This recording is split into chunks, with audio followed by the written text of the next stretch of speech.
Direto ao ponto. Oferecimento Plataforma Intacta 2 Extend. O futuro da soja é seu. E Aprosmate, Associação dos Produtores de Sementes de Mato Grosso. Olá, começa agora mais um programa Direto ao Ponto. Hoje gravando aqui dos estúdios do canal Rural Mato Grosso, em Cuiabá, comigo Jerusa Reck, que é, no caso, gerente, né, de defesa agrícola. Defesa agrícola. Seja bem-vinda, Jerusa. Obrigada, Glauber, mais uma vez pelo convite. A gente sempre fica à disposição. Que bom. Jerusa, eu sei que está tendo um simpósio, né, da AproSoja, um simpósio técnico da AproSoja, que está discutindo sobre a questão de fertilizantes e também de manejo, né? Isso. Eu queria que você falasse, esse simpósio começou ontem, né? Hoje à tarde, já teve hoje de manhã, hoje à tarde vai estar super aquecido, amanhã é o melhor dia, com certeza, porque eu vou estar lá participando, mediando o painel. Queria que você falasse um pouquinho mais sobre esse simpósio da AproSoja. Bom, esse ano é o segundo ano do simpósio técnico, né? Esse ano nós trouxemos o tema fertilizantes e manejo, justamente pelo contexto mundial, né? Pelo cenário que a gente está passando, e a ideia também é fazer a divulgação dos resultados da nossa área experimental, né? Do CETEC no Parecis. Então agora no período da tarde o painel é com resultados dos protocolos, né? Nós teremos a tarde inteira de discussões e debates em cima disso.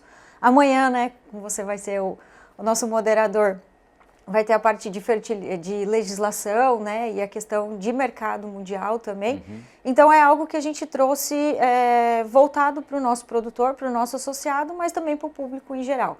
É interessante vendo você falar, ele não é só sobre fertilizante, que inclusive é uma bandeira muito forte da AproSoja. A AproSoja fez denúncias sérias, inclusive até pediu a instalação de uma CPI com relação aos fertilizantes, mas também é muito forte no manejo. Quando você diz, no caso da área experimental, vamos falar assim, né, a área experimental que vocês têm lá em Campo Novo, porque CETEC a pessoa não entende muito bem.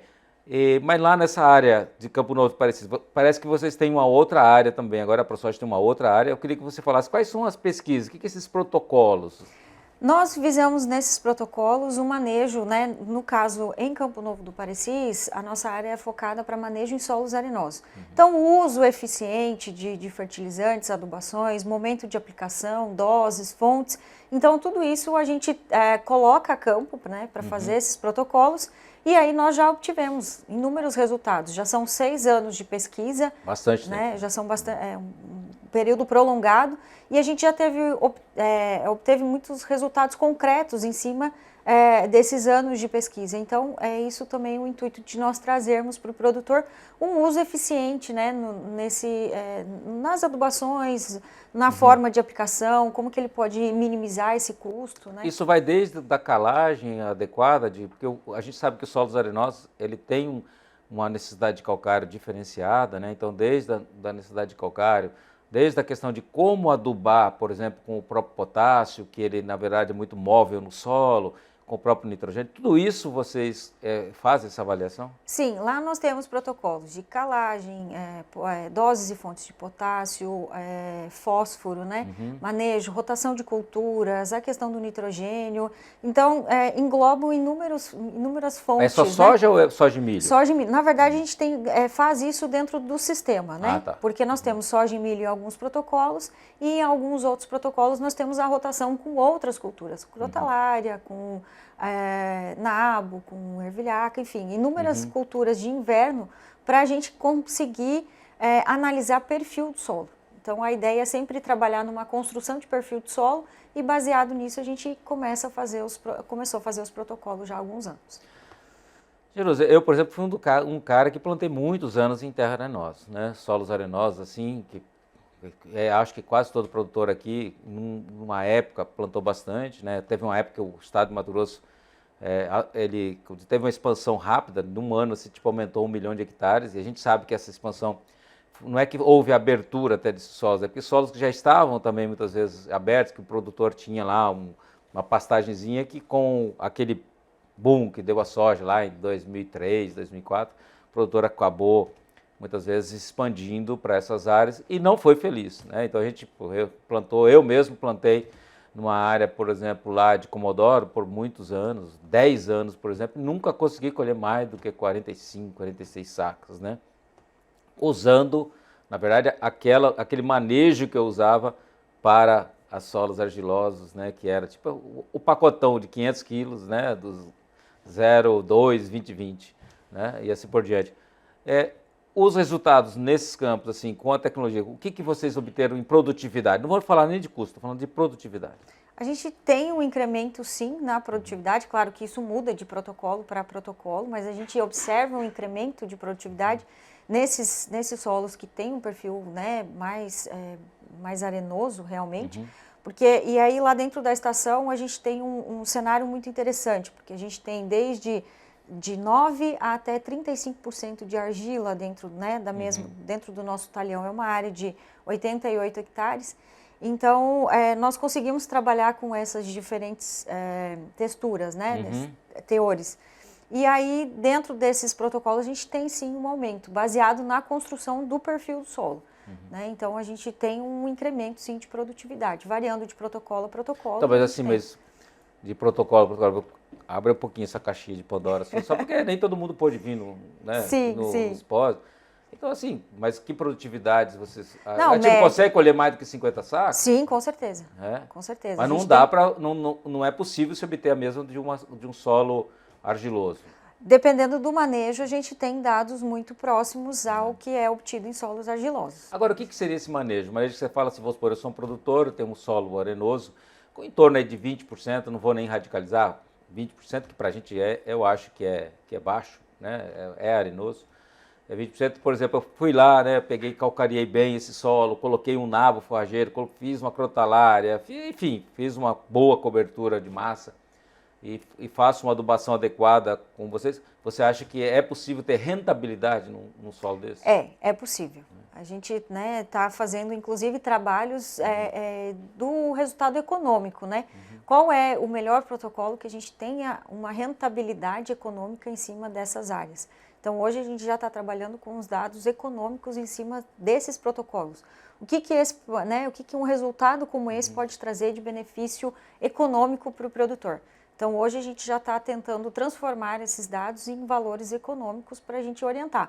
Olha, trabalhando dessa forma, num perfil parecido com esse, né, dentro dessas condições, o produtor pode chegar numa rentabilidade que seja satisfatória. Agora, esses dados, eles vão estar disponíveis no site da ProSoja, vão estar sendo mandados para o produtor, vai ser feito um livro, um boletim, porque eu acho que essa questão de boletim, eu lembro, a gente tinha o tal do boletim da Fundação Mato Grosso, né? Eu gostava, cara, aquilo eu achava fantástico, aquele boletim. Naquela época, que realmente aquilo ajudou muito as pessoas. Sim, né? sim. No caso de vocês, será feito um boletim? Qual é o acesso disso? Ser distribuído um e-bookzinho via WhatsApp para a pessoa ver? Nós estamos construindo circulares técnicas, então cada protocolo específico, né, de cada nutriente, de manejo de fósforo, de potássio, de enxofre, de boro, a gente está construindo circulares técnicas. Algumas a gente já tem disponibilizada agora dentro do evento e depois, posteriormente, será publicado dentro do site da ProSoja e outras redes de comunicação,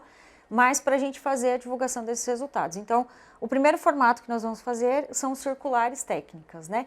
Porque como nós temos uma periodicidade na divulgação desses dados, a ideia é fazer com que essas circulares sejam periódicas, né? Entendi. Outra coisa, por exemplo, que vocês têm uma nova área, né? Adquiriram, não sei como que é, uma nova área fora do Campo Novo. Aonde que é essa área? A prospecção é para nós abrirmos uma nova área de pesquisa no Vale do Araguaia. Né? Nós fizemos no ano passado, numa área que foi cedida por um produtor, uma vitrine de cultivares. E aí agora, claro, existem, né, inúmeras discussões aí com relação a uma área definitiva, e isso depende muito também da nossa diretoria. Então, assim que a gente obtiver uma definição, mas a nossa pretensão é no Vale do Araguaia, entre Canarana e Água Boa. Que tamanho são essas áreas que são necessárias? Nós temos uma área em Campo Novo do Parecis de 88 hectares, que é um talhão, né? Então, a gente está buscando áreas, geralmente, aí na faixa de 50 a 70 hectares, que são áreas pequenas até, né, para produtores. Lá no caso de Campo Novo é de produtor ou é da ProSoja? É de produtor e nós temos um arrendamento na Fazenda AgroLuz. Isso é legal, né? Porque, na verdade, você não precisa imobilizar com área, você paga o arrendamento e gera que a Fundação fazia muito isso. Estou dando exemplo da Fundação porque acho que ele é um exemplo muito bonito. Sim, né, de ser sim, seguido, sim, né? é isso. E eles faziam muito isso, né? Pegavam e faziam inclusive a vitrine com o produtor, você envolve o produtor fica bacana, você tem todo né, um dia de campo lá, eu acho que é a mesma coisa que vocês estão fazendo. Isso, é o mesmo sentido, né, de nós fazer isso e levar o produtor justamente para mostrar a campo o que ele pode fazer, o que ele pode melhorar. Hoje a gente já tem resultados, inúmeros produtores já usam esses dados ali, né, quando eles vão para um evento, para um dia de campo. Nós fizemos 2 eventos todos os anos, um em janeiro e um em junho, né, então geralmente são essas 2 épocas do ano, sempre a definir datas por questões de plantio, mas a gente sempre procura levar os produtores para buscar esses resultados e eles poderem levar isso para dentro da propriedade de alguma forma, não estaticamente, mas de alguma forma adaptar aquilo que a gente está fazendo lá, que está dando resultado para dentro da propriedade. Jerusa, só um momentinho, nós vamos para o intervalo, você não saia daí, porque realmente vem mais informação no próximo bloco. De volta direto ao ponto, aqui nesse segundo bloco, continuando a falar com a Jerusa Heck, que é nossa gerente aqui de defesa, que realmente está buscando dar sustentabilidade para a soja e para o milho do Mato Grosso. A gente tem vários problemas, acho que essa questão realmente internacional, a pressão ambiental muito forte, a gente tem áreas também no Mato Grosso que são áreas mistas, né, que podem ser, além do eucalipto, que é maravilhoso, que eu realmente adoro, o tal do eucalipto, né, mas também pode ser ocupadas com soja, né? E o milho, no caso, nessas solos arenosos, é possível também? A gente falou bastante de soja, né? Protocolo de soja, aquela coisa toda, mas no caso de um solo arenoso, por exemplo, com perfil de 8% de argila, é possível se plantar soja e na sequência o milho e colher milho significativamente? Sim, nós obtivemos, né? A gente está trabalhando com alguns protocolos, inclusive de vitrine, né? De híbridos, justamente para avaliar esses materiais em questão de uma condição um pouquinho mais arenosa. E o nosso grande problema, na verdade, com a relação ao milho é a questão do clima, né? Então, assim, se você tem uma regularidade, né, nas chuvas, né, durante a fase de enchimento de grãos, é possível a gente obter uma produtividade relativamente boa dentro dessas áreas. Então, no intuito, a gente também colocou dentro das nossas áreas experimentais um protocolo com uma vitrine de materiais, né, de milho. A gente tem para soja e também, nesse ano, a gente colocou para milho.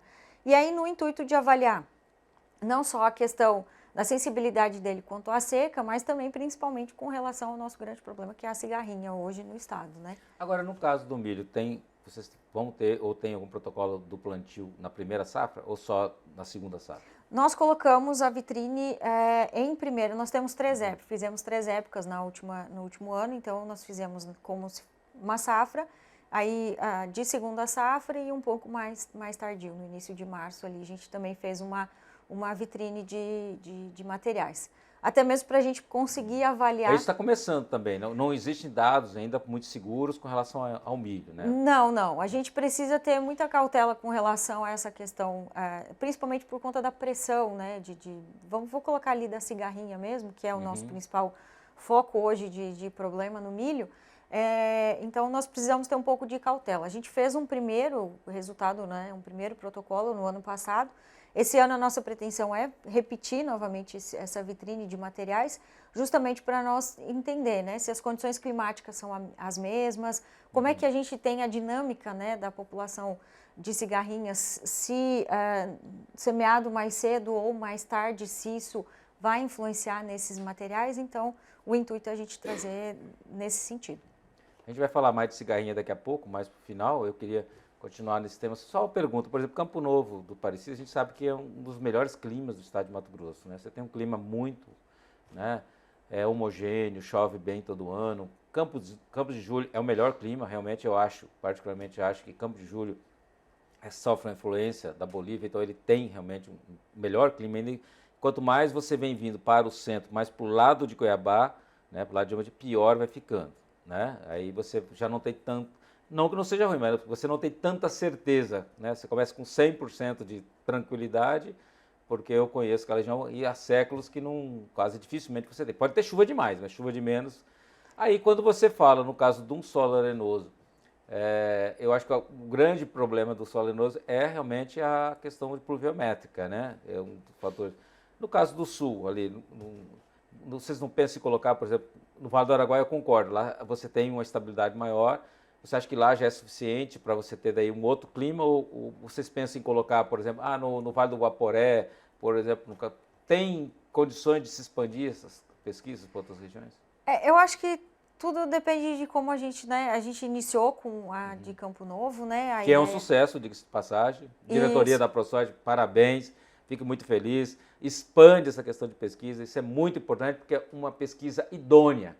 É uma pesquisa do produtor, não é uma pesquisa que tem influência de multinacional, de trading, de ninguém, né? Não tem influência de ninguém. A pesquisa que a ProSoja faz é a pesquisa bancada e com direito e limpa, transparente do produtor. E não existe uma pesquisa dessa em nenhum órgão quase hoje que você pode pegar, que existe essa isonomia, né, da pesquisa. Então, por isso eu acho muito importante. Parabéns à diretoria que instituiu isso, que no começo a gente sabia que era difícil e hoje é um sucesso. O intuito é justamente esse, né? Trabalhar com esses resultados e poder levar para o produtor realmente, olha, isso funciona, isso não funciona.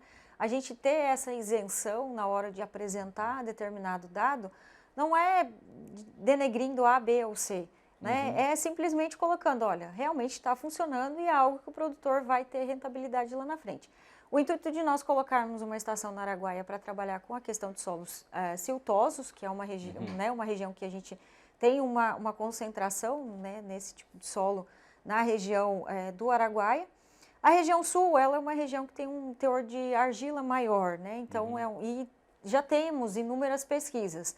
Acredito que futuramente, né, muito depende também da questão das diretorias, né? Então, mas a ideia é a gente poder, sim, levar a pesquisa séria e idônea e transparente para o produtor. Claro, muitas vezes você não precisa fazer com o tamanho, como um centro. Você pode, talvez, replicar algumas coisas. Fazer uns protocolos. Só para fazer os protocolos de aferição, né? Isso. Porque senão fica sempre aquela coisa, mas isso foi para lá, aí daqui não é a mesma coisa, enfim, né? Eu queria falar com você agora de um tema muito caro a todo o Brasil, né? Que é a questão da cigarrinha. E eu queria ver você, num bate-papo antes, que você falou que existem algumas regiões que tem uma terceira safra de milho, que é o milho tiguera. E como é que está isso, a preocupação disso tudo? Olha, a gente tem, né, visto muitas áreas ali com essa questão do problema de controle. Ocorreu, né, em meados de agosto aqui, uma chuva com volume bem expressivo em todo o estado do Mato Grosso, então, assim, ficou muito evidente, né, essa questão da germinação voluntária desses milhos. E em algumas regiões, né, eu tive a oportunidade na semana passada de fazer um deslocamento até Rio Verde, no Goiás, e a gente passou por algumas regiões ali que realmente tinha uma quantidade muito grande de milho tiguera nas lavouras. Então, assim, o que a gente está orientando os produtores façam um controle, tenham um cuidado nesses talhões, elimine esse milho tiguera para evitar. Como seria a eliminação adequada que você acha? Por exemplo, seria um rolo faco da Catrina, por exemplo, né? Ou seria um outro rolo faco, ou passar uma niveladora, ou é passar uma roçadeira, ou é usar, por exemplo, um produto mesmo para matar o milho, porque realmente esses milhos, glifosato não vai acontecer, porque a maior parte desses milhos são milhos resistentes ao glifosato. Qual que seria a recomendação? Eu acho que aqui o produtor tenha mais facilidade. O que eu foco, eu acho que independente, cada produtor ele acha a sua melhor maneira de fazer isso, né? Seja no controle químico, seja no controle mecânico. Mas o que eu acho importante, o produtor ficar atento a essas situações dentro da área, porque isso realmente vai causar um problema lá na frente por conta da ponte verde, né? A cigarrinha, ela tem uma multiplicação muito rápida, né? E se tiver o molicute realmente ali naquelas plantas, ela vai começar a infectar as outras plantas. Então, o controle dessas plantas é extremamente importante, porque nós temos temperaturas ideais aqui para a multiplicação do inseto vetor. Então, nessas temperaturas que nós temos, a gente vai ter que realmente tomar cuidado, fazer o controle, fazer o dever de casa, que é fazer bem o controle dessas tigueras. Isso é muito importante você estar dizendo, porque acho que o produtor que nos assiste tem que ter consciência disso, porque é o seguinte, não é aqui no Mato Grosso, em qualquer lugar do Brasil, né? A cigarrinha, aí você está lá no Paraná, no Rio Grande do Sul, você está em Goiás, você está onde for, no Roraima, a cigarrinha está aí. Né? E você, muitas vezes, você fala, mas aqui eu não tive cigarrinha. Então você vai ter. né? Então você vai ter porque você está deixando o milho ali. Então, e você tem que ter consciência com o vizinho, ter consciência com você. Para que não aconteça o que acontecia no caso do cinto de segurança, que você tem que tomar uma multa para proteger sua própria vida. Nesse caso ali, nós estamos falando de algo ambiental muito importante, para uma segurança da produção do milho para o país, que é muito importante. A cigarrinha é complicada, então você que está nos assistindo, esperamos que você não precise tomar uma multa, né, ou ter que pagar. E o INDEA, quando aconteceu no caso da soja, o INDEA tem que ir lá gradear a sua lavoura e cobrar de você depois. É um absurdo, tá? É importante uma consciência mínima do produtor, né? Sim. Fundamental. É importante que o produtor fique atento justamente para a gente não ter medidas mais radicais que possam levar um estabelecimento de um vazio sanitário ou a questão de aplicação de multas mesmo, né? de penalidades. Então, é importante que o produtor tome consciência e faça esse controle dentro das suas áreas. Porque ele depois vai ter que... vai ficar mais caro para ele mesmo controlar, né? Vai. Questão.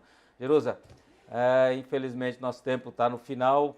Parabéns pelo trabalho que você está fazendo, parabéns aí pela ProSoja, né, o que está fazendo, pela divulgação, pelo empenho na proteção do produtor rural do Brasil, não é só daqui do Brasil. Muito obrigado pela sua presença direto ao ponto. Eu que agradeço e a gente sempre fica à disposição. Obrigada. Tá aí, ó, você tem tempo, se você não veio, aí tem hoje à tarde ainda, tem amanhã, que é o melhor dia que eu vou estar lá, então você pode pegar o carro e vir aí participar desse simpósio fantástico. Um abraço, até o próximo programa.